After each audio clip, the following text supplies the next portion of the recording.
nostalgia. Son 3 décadas de destierro y desunión. 30 años de duro exilio, extranjero domicilio. Qué pena de son que canta. Saludos amigos de Cuba y su historia, parte de la programación en español de la WLRN, Canal 17, Televisión Pública. Mi nombre es Alberto Müller. En el día de hoy, Cuba y su historia se acerca a un hecho reciente que obviamente casi conmovió a toda Cuba, a pesar de que abatió por las provincias orientales. Me refiero al ciclón Melissa. Vamos a hablar un poco de cómo ha quedado Cuba después del Melissa y, por supuesto, para hablar de este tema tenemos a una persona no solamente amiga, sino conocedora del tema cubano y además presidente de Cuba Siglo XXI. Me refiero a Juan Antonio Blanco. Bienvenido, colega. Muchas gracias. Siempre un placer estar contigo aquí. Yo lo sé. Siempre es bueno tener un invitado como Juan Antonio Blanco, porque yo siempre digo que la televisión, hay quien le toma un poco de miedo a la televisión, a las cámaras, pero cuando traes a alguien que comunica bien y que además está bien informado, ganó la batalla de la televisión. O sea, las cámaras no hacen nada. El temor es de uno. Y entonces contigo siempre hay seguridad. Bueno, ¿cómo quedó Cuba después de Melissa? Que inclusive abatió mucho menos que Jamaica. Sin embargo, el daño es considerable. Mira, es muy difícil dar una opinión final porque el gobierno ha sido muy lento en dar algunos datos oficiales del impacto que ha tenido este meteoro en Cuba. En otras circunstancias, en otras ocasiones anteriores, quizás porque tenían mejores sistemas de recopilación de información, los datos han sido casi simultáneos, o sea, van saliendo en la medida en que se van recopilando. En esta ocasión se han ido sabiendo a cuentagotas. La exactitud de los datos, ya eso es otra discusión, sino los datos mismos, las estadísticas. Bueno, estamos ante una Cuba muy dañada, Juan Antonio. ¿No? Y dañada en todo, o sea, dañada también en la capacidad de esta recopilación de información, de datos, etcétera. Sabemos la falta de energía, no hay luz, no hay electricidad. Ese no es el huracán Melissa, ese es el huracán Castro, que todavía está presente en la isla y que es estacionario, lleva ahí más de 6 décadas. Y esto lo que ha venido es a impactar sobre una crisis humanitaria preexistente provocada por el régimen de gobernanza que existe ahí. Está ahí, la crisis está ahí. La crisis está ahí, como bien tú dices, impacta todas las dimensiones de la vida cotidiana, la alimentación, la salud, la sanidad, el orden público incluso, en fin, todo lo que tiene que ver con la vida cotidiana de un ciudadano ya venía siendo puesto en crisis por la crisis sistémica. Mira, ahí hay fotos de... Por la crisis sistémica de... Mira las calles. No. Ahora, eso es adicional. Ese es el regalo adicional que le deja a Cuba el huracán. De Melissa, claro. De Melissa. Es triste, y es triste tener que hacer estos pruebas. Mira, horrible. Eso yo creo que fue en Holguín. Sí, Holguín tenía una buena parte de la ciudad que se inundó bajo el agua. Sí. Ese es Holguín. Una ciudad tan, además no solamente linda, una provincia tan pujante como Holguín. El granero de Cuba está en Holguín. Mira, o sea, la producción, mira la foto, ¿no? Quisiéramos no tener que ver estas fotos ni compartirlas, pero es un... O sea, nos entristece, tenemos que reconocerlo, ¿no? Los ciudadanos, esos son nuestros compatriotas. Sobre todo tú ves la precariedad de la población para enfrentar este tipo de fenómenos. En una sociedad que funcione más o menos normalmente, la gente va a la ferretería con anterioridad, compra materiales para proteger su casa, tiene una planta recargadora para la electricidad, se busca un radio especial para estar al tanto. Aquí no puede hacer nada de eso, aquí no tiene ni comida para poder... Inclusive hay ciudades en toda Cuba, hay varias ciudades que llevan más de 20 días sin luz. Vaya, eso parece una película de fantasmas, sin embargo es una realidad. En el nivel de pobreza en que se estima que es alrededor del 89 al 90% de la población, de precariedad con la que se vive hoy, tú tienes que ver el impacto de un fenómeno como este meteorológico, como el impacto que tendría un indigente que está en la calle y no tiene nada. Porque es que no tienen nada, no tienen capacidad de acumular comida, los refrigeradores no funcionan, no hay electricidad, los celulares no le funcionan, el internet no le funciona. Y paralelamente a lo que hemos estado viendo, tenemos las epidemias. 9, oficialmente. Según ellos. Según ellos. No, hay 9 epidemias impactando. O sea, hay algunas que se oyen más que otras, como la chikungunya esta, pero el dengue hemorrágico está provocando una cantidad de muertes tremenda. Hay gente que nos han informado de que las morgues están desbordadas, los cementerios no dan abasto, y las funerarias tampoco, y que hay veces que la gente convive con los cadáveres en la casa durante días hasta poderle dar sepultura. O sea, esto es una situación realmente macabra. Yo hace unos días coincidí en un programa de radio, por cierto, con un cubano que entrevistaron. Obvio el nombre por razones de seguridad. Pero bueno, salió el programa y decía en el programa, es raro en una calle de Cuba que no haya 5, 6, 8, 10 enfermos de chikungunya, de dengue, de las diferentes epidemias que están atacando al país. Mira, nosotros en este momento estamos haciendo con el Observatorio Cubano de Auditoría Ciudadana un levantamiento para poder ver el estimado de impacto negativo que tiene, lo que mencionábamos anteriormente, toda esta situación existencial sobre la vida en este momento. La vida cotidiana. La vida cotidiana del ciudadano.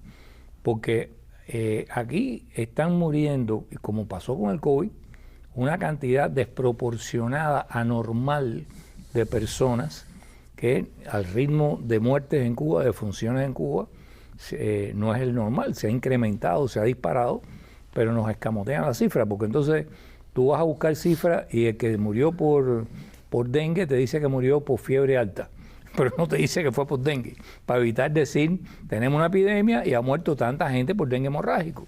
Claro. Como en el COVID, no te decían, murió por COVID, te decían, tuvo un infarto, tuvo un problema de pulmones, de respiración, y murió por COVID, pero no querían decir, este país no estaba preparado para la epidemia de COVID y rechazó las vacunas que le regalaba Estados Unidos y se negó a comprar las vacunas a precio preferencial que le ofrecía la ONU.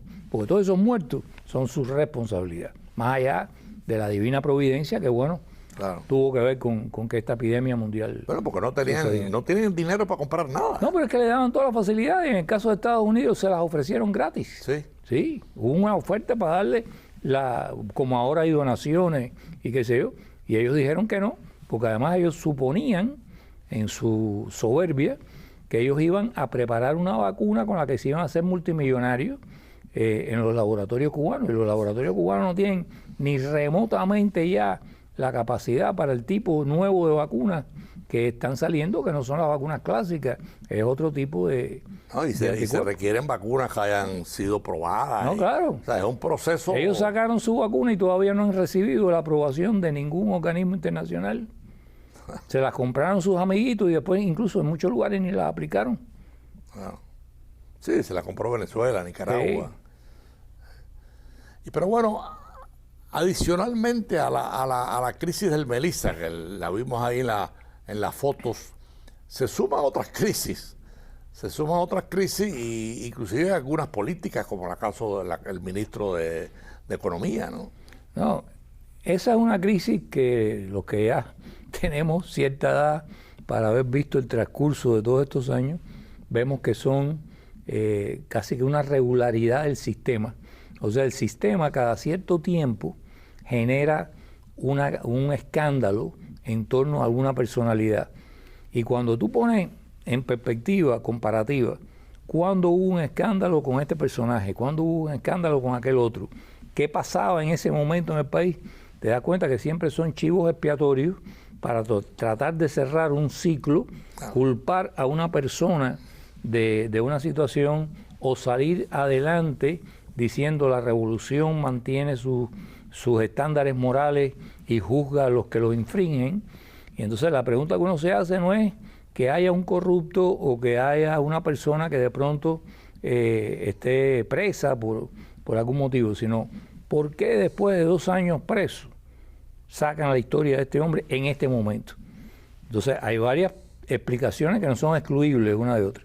Una es para dominar el ciclo noticioso, tratar de distraer un poco la atención de otros problemas que hay, entre ellos el impacto que tiene en la ciudadanía todas estas crisis de las que hemos estado hablando. Claro. 2, porque necesitan entrar en una fase otra vez de limpieza de responsabilidades con respecto al desastre donde están hoy.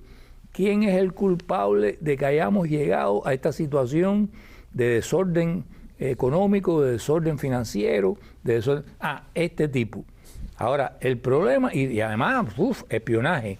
O sea, cuidado si a la CIA no es culpable del desastre. Al final llegan ahí. Sí, no, siempre al final el diablo es culpable. Al final llegan ahí. Pero la pregunta entonces es, ¿hasta dónde van a usar a este hombre para ese proceso? ¿Van a extender eso a Díaz-Canel? O sea, esta es una persona que todo el mundo sabe que estaba muy cercana y muy vinculada hasta desde el punto de vista amistoso con Díaz-Canel. Díaz-Canel incluso es evidente, se hizo evidente con su felicitación al hombre por el cumpleaños 24 horas antes de que lo detuvieran, que él estaba totalmente al margen del expediente que le estaban abriendo a este hombre y de la investigación que estaba en curso y el plan que había para apresarlo. O sea, ¿qué le dijo eso a Díaz-Canel? Estoy en candela, tengo que cuidarme porque a mí, conmigo no confiaron para decirme que que es mi subordinado inmediato, estaba en dificultades. Entonces, como ese fue el manejo de esa crisis en ese momento, la pregunta que uno se hace es, ¿quieren ahora, con vista al Congreso del Partido que han convocado en abril, hacer una especie de lavado, de borrón y cuenta nueva? Todos estos fueron errores, los errores se le atribuyeron a este tipo, que era un espía, y el otro que estaba al lado era un mentecato, que no se dio cuenta de lo que estaba sucediendo. O sea, ¿cuál es el teatro que nos están preparando ahora? Bueno, hay una figura que surge, que es un nieto de Fidel. Sandro. Que ha escalado a posiciones dentro del partido. ¿Y cómo tú ves eso? No, tú dices, Sandro no ha escalado en posición. ¿A quién tú te refieres en este caso? A Fraga, que es parte de la familia. Es parte de la familia. Ahí hay un movimiento interesante porque hay una cosa que no siempre se comprende, y es que la gente mira la estructura de dirigentes, entre comillas, en Cuba, y entonces dice, no, el que tiene el poder es Díaz-Canel, o el que tiene el poder es Gil, o el que tiene... No, esos son, cuando más, en una estructura corporativa privada, CEOs, son administradores. Los propietarios de esa corporación son los Castro, y los propietarios de esa corporación están vinculados, o sea, de esa estructura de personas que están ahí, los que verdaderamente están vinculados al board de propietarios son Marrero, que va a entrar ahora como viceministro primero, Fraga, pero Díaz-Canel, el otro, son privilegiados administradores, punto. El día que quieran prescindir de ellos, prescinden como prescindieron de Gil. Amigos de Cuba y su historia, para los que han sintonizado tarde, que siempre hay algunos, estamos haciendo un análisis con Juan Antonio Blanco, presidente de Cuba Siglo XXI, sobre Cuba después del huracán Melissa.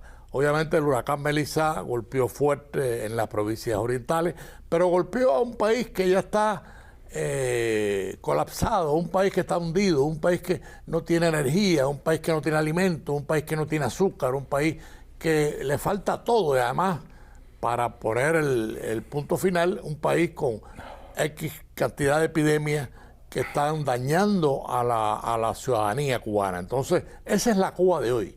Y para un poco descifrar hacia dónde va Cuba, bueno, pues para eso tenemos a nuestro invitado, Juan Antonio. Lo que estábamos hablando al final de la primera parte del programa, bueno, allá es la parte política. O sea, a Gil lo castigan por haber iniciado un camino capitalista exitoso. Claro. A Gil no sé. Por decir algo, ¿no? Sí, a Gil, o sea, el camino capitalista lo empezó Raúl Castro.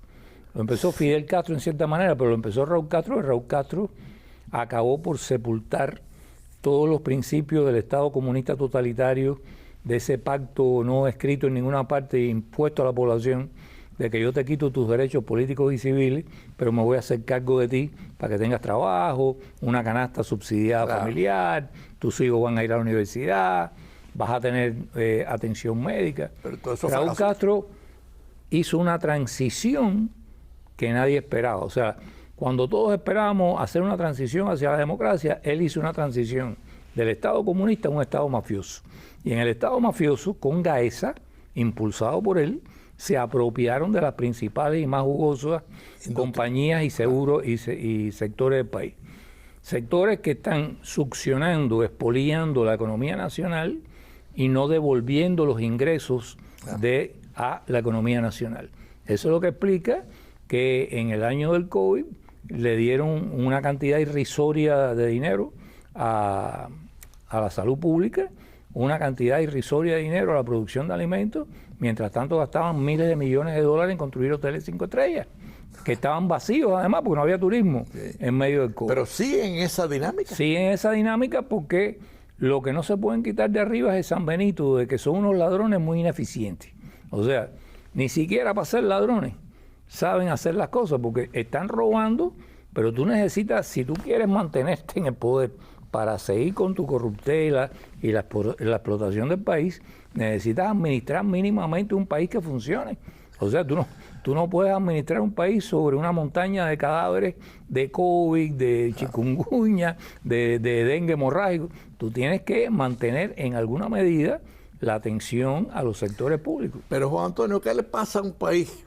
Y tú lo estás describiendo con una claridad meridiana, en donde el propio poder le está robando el dinero al pueblo y por supuesto no hay solución. ¿Hacia dónde va ese régimen? A una crisis que ya, o sea, una crisis que nosotros hemos, digamos, sentenciado, ha sucedido ya. O sea, a menudo en estos programas nos preguntan ¿cuándo cae aquello? Yo digo, no, aquello se cayó. O sea, vamos a estar claros. Se habla de régimen y coloquialmente hablando y periodísticamente hablando, muchas veces esa palabra se usa de manera indistinta para describir el gobierno, o sea, las personas, o describir el sistema que esas personas administran. Nosotros lo utilizamos para describir el sistema, o sea, lo que normalmente llamamos régimen es el régimen de gobernanza, el sistema de gobierno, que son las relaciones institucionales, legales, etcétera, que mantienen las instituciones entre sí. Es el sistema en que funciona, o bien sea un sistema capitalista, bien sea un sistema comunista, el que sea. El sistema que ellos tienen, este sistema es mafioso, que además de eso es totalitario. Hay varios países mafiosos, de estados mafiosos. Venezuela es uno, pero también Putin fue el primero en inventar Rusia, el estado mafioso. Donde funciona nunca ha sido con una economía totalitaria, siempre ha habido una cierta, digamos, posibilidad para un ser común y corriente de enriquecerse o prosperar dentro de esa economía. E incluso los sistemas políticos totalitarios le hicieron un arreglo cosmético para que no fuera de partido único, sino, no, aquí se pueden inscribir varios partidos y participar en las elecciones. Por supuesto, cada vez que hay un dirigente de un partido de oposición que destaca, le meten un tiro en la cabeza o lo meten preso.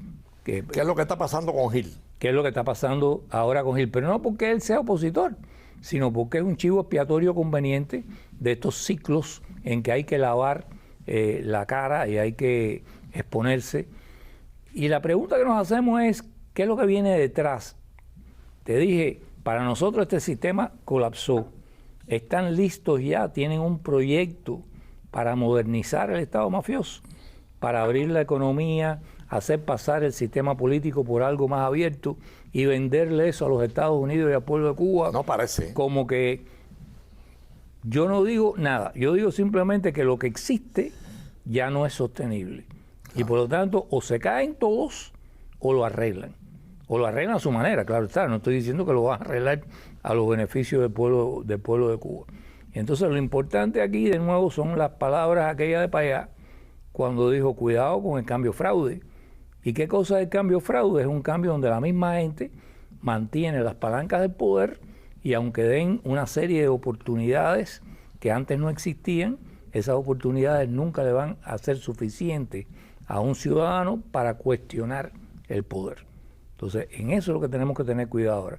Y estas pueden ser maniobras previas a ese momento que puede venir en el Congreso del partido. Lo que a mí me llena de regocijo es que acaban de tirar un papel, un documento, de propuestas económicas y eso para ser consideradas en el Congreso del partido, que son las mismas idioteces de siempre, que mantienen la economía planificada central, etcétera, que está demostrado que no va a ninguna parte. Entonces, si ese es el preludio del cambio fraude que ellos quieren hacer, está fracasado de antemano. Sí, no, porque además, o sea, ellos están, en cierto sentido, jugando con algo que ya fracasó hace 30 o 40 años, no es una cosa nueva. Y que fracasó en el mundo entero. Y que fracasó en el mundo entero, o sea, fracasó en el mundo socialista, fracasó en Rusia. Sin embargo, ellos siguen empeñados en ese formulario, ¿no? Te digo, el único Estado que es mafioso porque ya han pasado de ser una clase burocrática, que sus privilegios emanan de ser burócratas, pero son privilegios provisionales. O sea, tú eres ministro, ganas un salario determinado, tienes una cantidad de privilegios asociados a ese cargo, pero tus privilegios no son heredables. Tus privilegios no los puedes capitalizar. Claro. Tus privilegios no los puedes vender. Y todo eso cambió con el Estado mafioso. Todos ellos ahora tienen dinero, lo tienen en dólares, lo tienen en cuentas bancarias, en otros países, en paraísos fiscales. Claro. Ese dinero es heredable, sus propiedades las pueden vender o sus acciones. O sea, la esencia del antiguo Estado comunista se ha transformado en un Estado privatizado, corporativo, mafioso, en manos de un grupo de personas. Y eso es totalmente diferente a la situación anterior. Entonces, de nuevo, ¿cuál es la singularidad que ha hecho que ese Estado no pueda ni siquiera prosperar, sino cada vez vaya más para abajo? El mantenimiento a rajatabla del espíritu totalitario.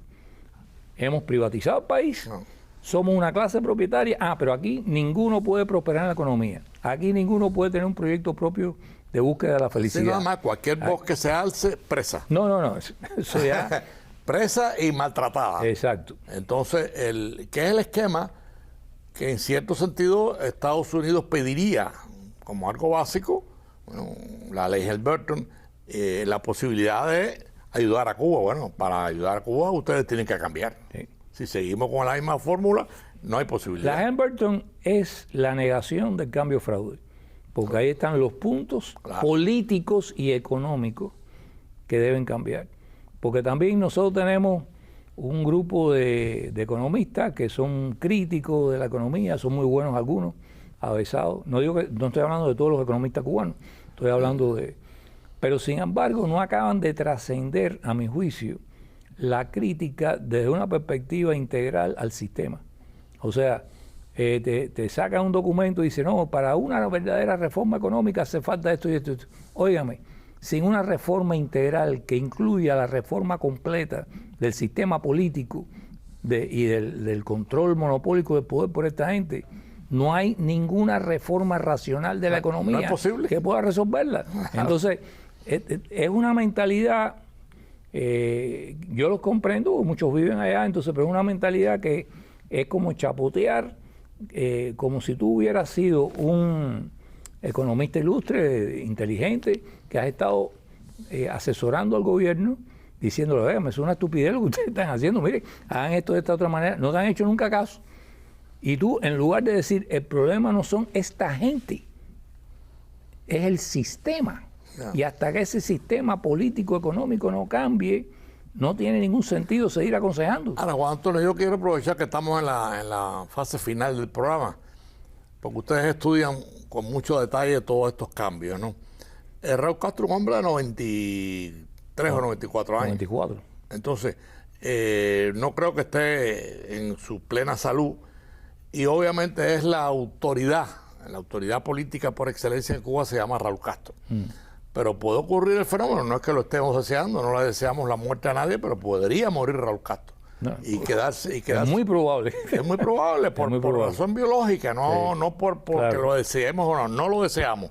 Pero, ¿qué pasa en Cuba si la autoridad máxima, que se llama Raúl Castro, desaparece, o sea, ¿quién asume el poder? ¿La contrainteligencia con Marrero o Díaz-Canel, que no lo quiere nadie? Es una excelente pregunta, porque hay siempre la idea, sobre todo las personas que no han conocido el monstruo por dentro, de que eso es un monolito, y eso nunca ha sido un monolito. No. Porque además, humanamente no hay monolitos ni en tu familia. No. O sea, todos pensamos de una forma diferente, aunque sea por matices, pero pensamos de una forma diferente.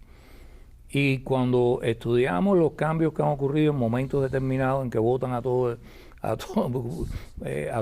el gobierno y ponen a nuevos ministros, o en la época Fidel, o lo que fuera, siempre tú te das cuenta de que se vota a un grupo de personas que no comulgaba con las ideas del jefe. Siempre se quedaba Fidel. Sí, siempre se quedaba Fidel, y Fidel reagrupaba en torno a él su gente.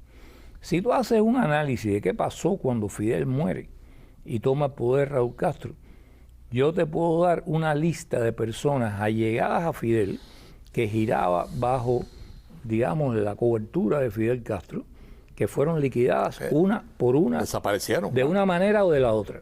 O simplemente demovidos, o le crearon algún tipo de situación alrededor para poderlos sacar de sus cargos y ser reemplazados con personas que venían del entorno de la FARC y del entorno de Raúl Castro. Una de las cosas que habría que preguntarse, y porque el artífice de eso fue el psicópata hijo de él, Alejandro Castro Espín, el mismo de la operación Síndrome de La Habana. Sí. Ese fue el que preparó las listas, persiguió gente, etc.